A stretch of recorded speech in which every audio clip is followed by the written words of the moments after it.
নমস্কার। যুক্তি তর্ক সঙ্গে অর্কয়ে আপনাদের স্বাগত।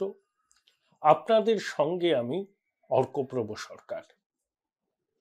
দেখুন, অধীর চৌধুরীর রাজনৈতিক ভবিষ্যৎ কি হতে পারে তা নিয়ে সর্বত্র জল্পনা চলছে। সমাজ মাধ্যমে চলছে, সংবাদপত্রে চলছে, টেলিভিশন চ্যানেলের সান্ধ্য টকশোতে চলছে যে এরপর বহরমপুরের রবিনহুডের রাজনৈতিক ভবিষ্যৎ কি। দেখুন, ডাকাবুকো নেতা হিসাবে অধীর চৌধুরীর একটা পরিচিতি দীর্ঘদিন ধরেই হয়েছিল।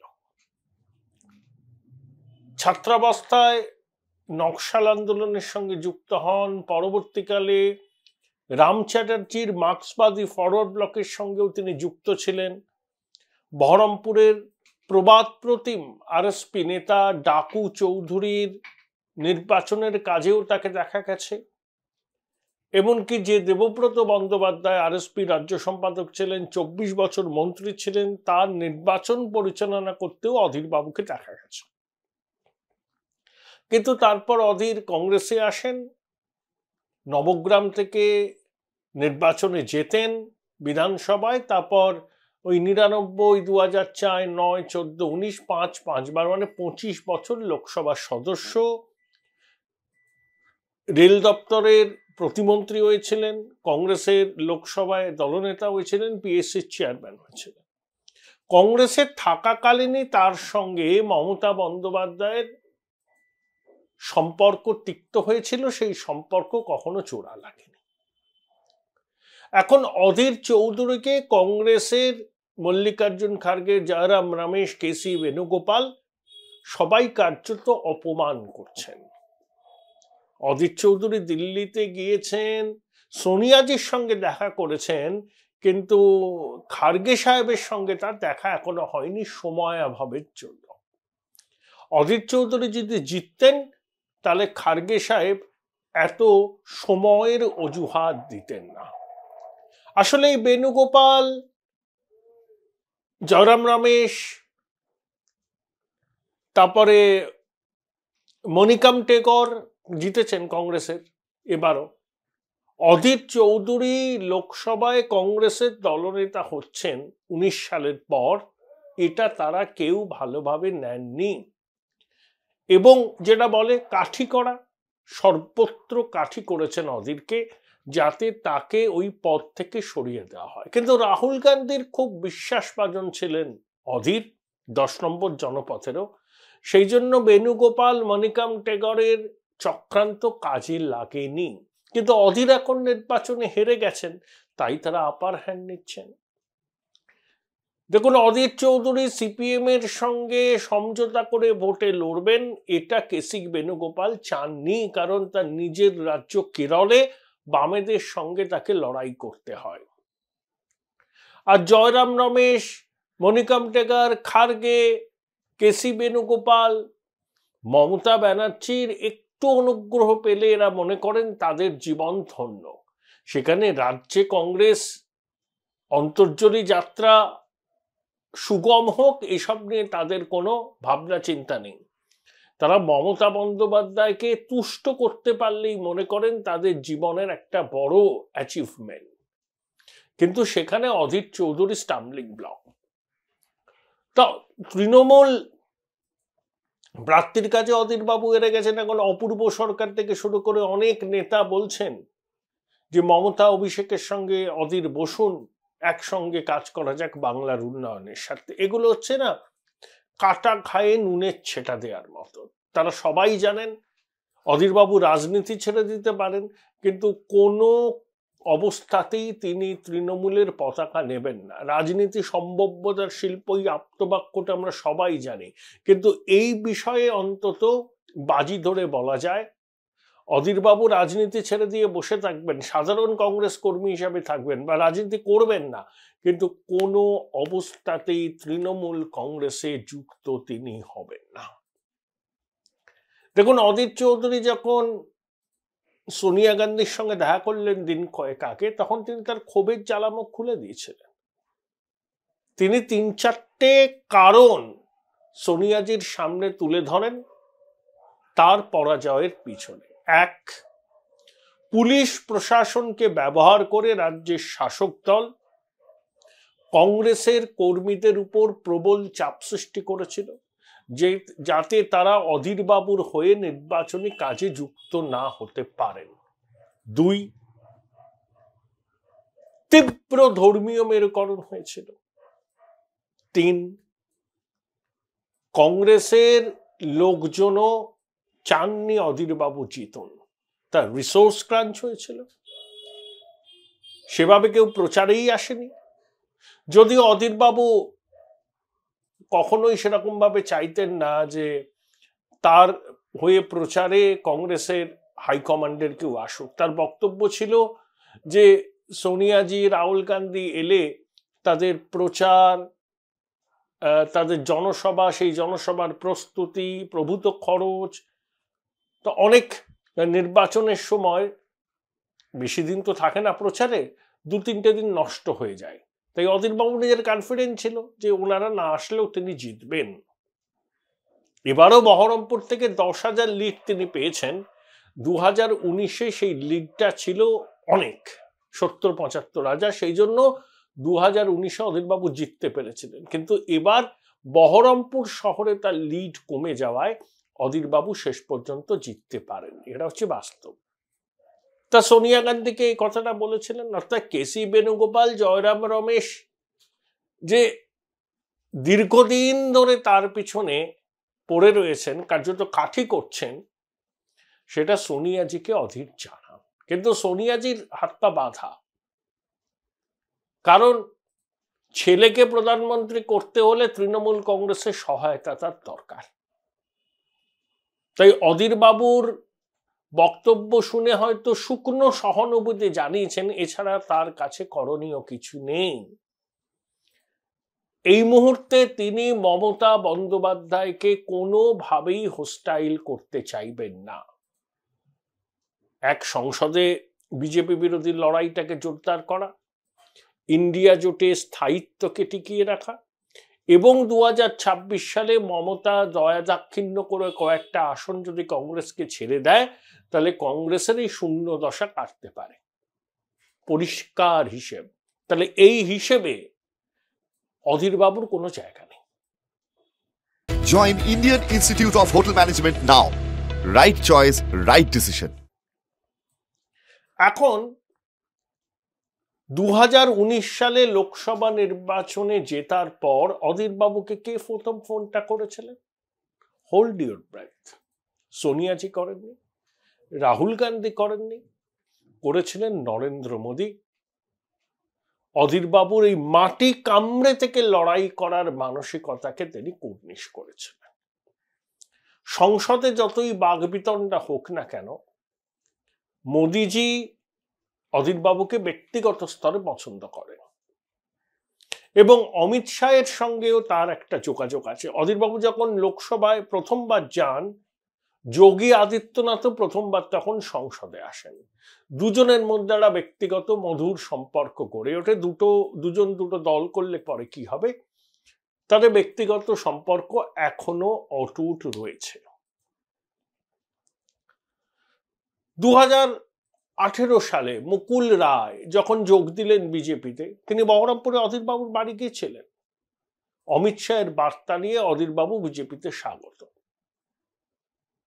অতিথিবৎসল অধীর বাবু মুকুল রায়কে ভালোভাবে আপ্যায়ন করে গভীর রাত পর্যন্ত আড্ডা মেরেছিলেন, কিন্তু মুকুল বাবুর প্রস্তাবে তখন সম্মতি দেননি।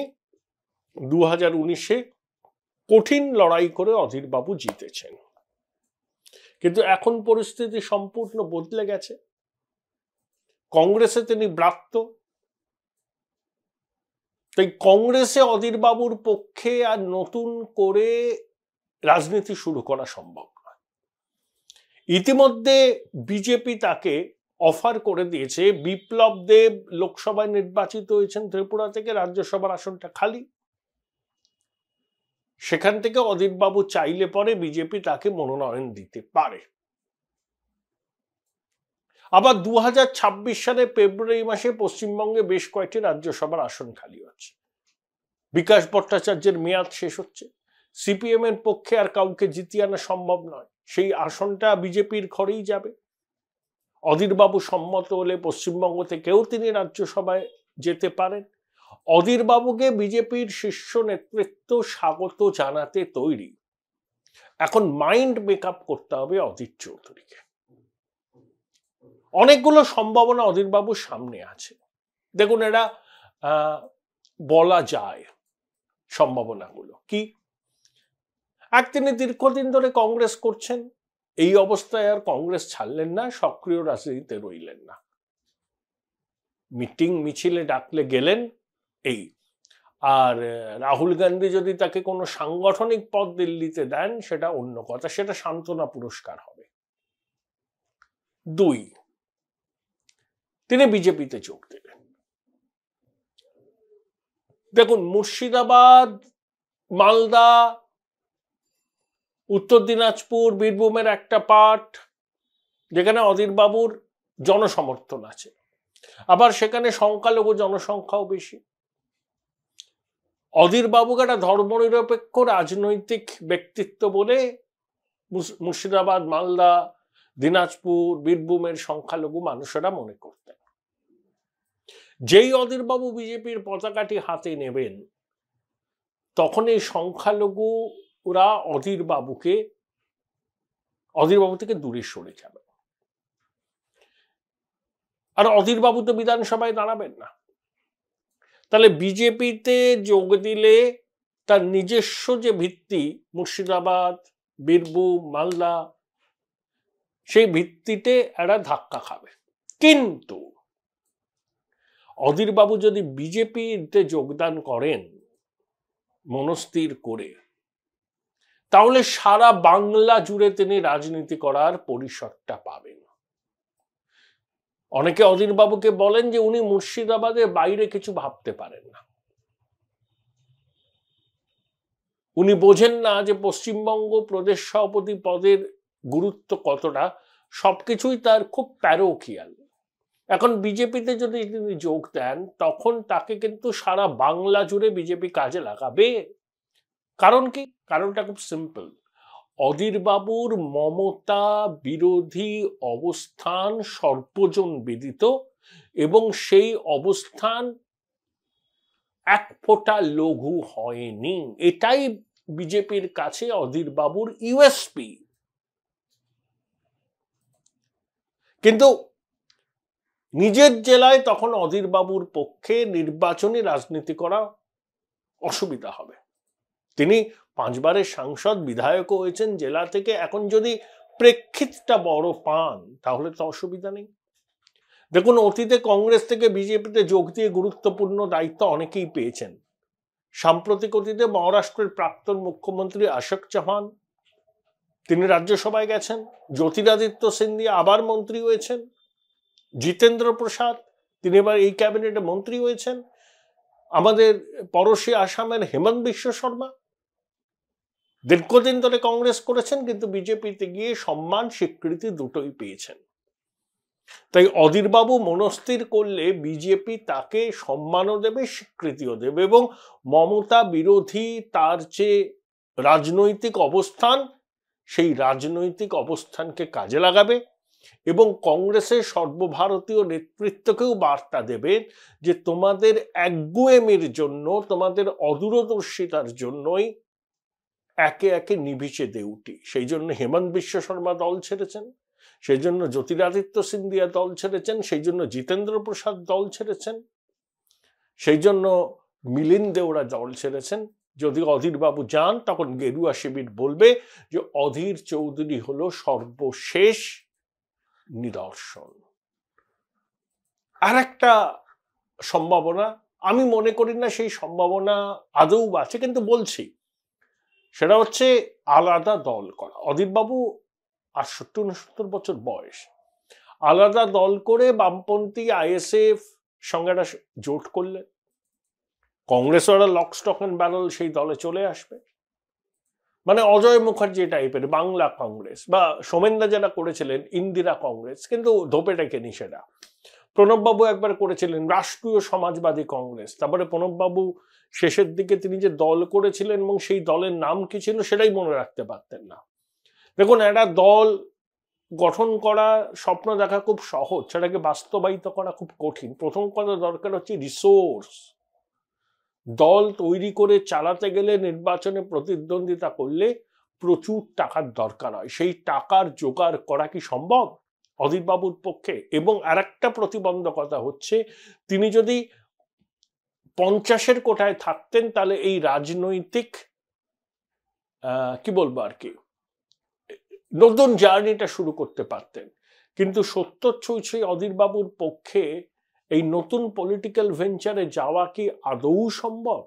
আমার মনে হয় সেই রাস্তায় তিনি হাঁটবেন না। এবং বাংলার রাজনীতি কার্যত দ্বিমেরুকৃত। এখানে নতুন কোন রাজনৈতিক দলের পায়ের তলায় মাটি খুঁজে পাওয়া খুব মুশকিল। তাই ওই সম্ভাবনাটা আছে বলে আমি মনে করি না। তাহলে হয় অধীরবাবু কংগ্রেসে থেকে গেলেন, 10 নম্বর জনপদ ইন্টারভেন করে তাকে সর্বভারতীয় কংগ্রেসের কোনো সাংগঠনিক পদ দিল, বা কিছুদিন সবকিছু বুঝে নিয়ে মনস্থির করে তিনি গেরুয়া শিবিরে যোগদান করলেন। এর বাইরে কিন্তু কোনো অপশন নেই। দেখুন, অধীর চৌধুরীকে অন্য কোনো রাজ্য থেকে রাজ্যসভায় জিতিয়ে আনবে না কংগ্রেস, সেটা তারা করবে অভিষেক মানু সিংভির জন্য, অধীর চৌধুরীর জন্য তারা করবে না। অতএব সংসদীয় রাজনীতিতে প্রবেশ করার সুযোগ কংগ্রেসের থেকে অধীরবাবুর কাছে নেই। একমাত্র সেই সুযোগ আসতে পারে তিনি বিজেপিতে যোগদান করলেন। প্রসঙ্গত বলে রাখি, অধীর চৌধুরীর সঙ্গে আমার দীর্ঘদিনের পরিচয়, মোটামুটি একটা ব্যক্তিগত সম্পর্ক। তিনি আমার একটি বড় যোগাযোগের সূত্রধর ছিলেন। ভারতবর্ষের এক তাবড় শিল্পপতি, তার সঙ্গে অধীরবাবু আমার আলাপ করিয়ে দিয়েছিলেন। শুধু দর্শকরা, সেই শিল্পপতির কোনো মিডিয়ার ভেঞ্চার নেই, তিনি মিডিয়ার ব্যবসাও করেন না, তিনি স্টিল ব্যারন। অধীরবাবুর সৌজন্যে সেই আলাপ হয়েছিল, সম্পর্কটা এখনো আছে। অর্থাৎ আমি ফোন করলে তিনি কোনো কারণে ফোনটা ধরতে না পারলে আবার রিং ব্যাক করেন, মাঝে মধ্যেই কথা হয়। খুব রাজনীতি সচেতন মানুষ। তা অধীরবাবু সূত্রে সেই ভদ্রলোকের সঙ্গে আমার এই ব্যক্তিগত যোগাযোগটি গড়ে উঠেছিল এবং সেটি এখনো রয়েছে।